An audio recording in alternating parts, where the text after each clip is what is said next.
தமிழ்நாட்டை இதுவரை தாக்கிய புயல்கள், அதன் பாதிப்புகள் குறித்து பார்க்கலாம்.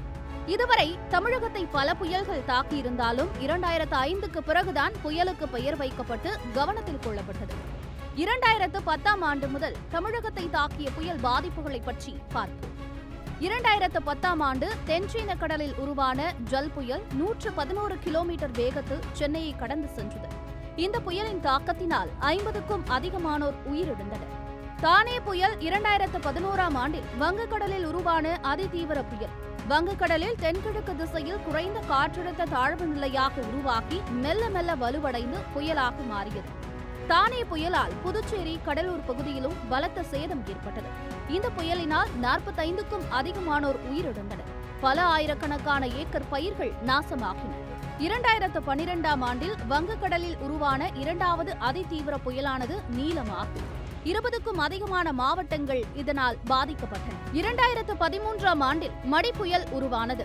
தென்மேற்கு வங்கக்கடலில் உருவான காற்றழுத்த தாழ்வு நிலையானது காற்றழுத்த தாழ்வு மண்டலமாக மாறி ஒரே இடத்தில் நிலை கொண்டு பின்பு புயலாக மாறியது.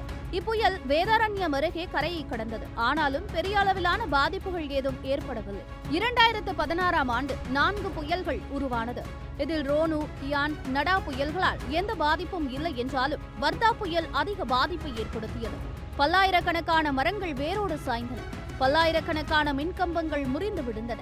15க்கும் மேற்பட்டோர் உயிரிழந்தனர். சென்னையில் மட்டும் 1000 கோடி ரூபாய்க்கும் அதிகமான சேதம் ஏற்பட்டது.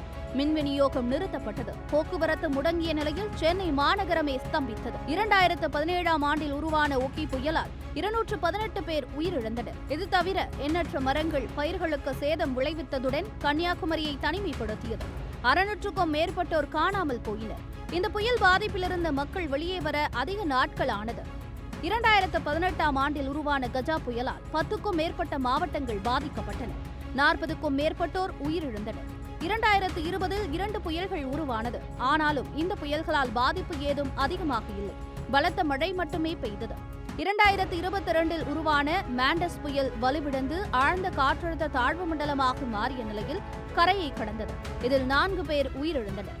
மிக்ஜாம் புயல் 2023ஆம் ஆண்டு உருவானது. இப்புயல் வங்கக்கடலில் காற்றழுத்த தாழ்வு மண்டலமாக உருவாகி பின் புயலாக வலுப்பெற்று சென்னைக்கு மிக அருகே பயணித்து ஆந்திர மாநிலம் மசூலிப்பட்டினம் அருகே கரையை கடந்தது.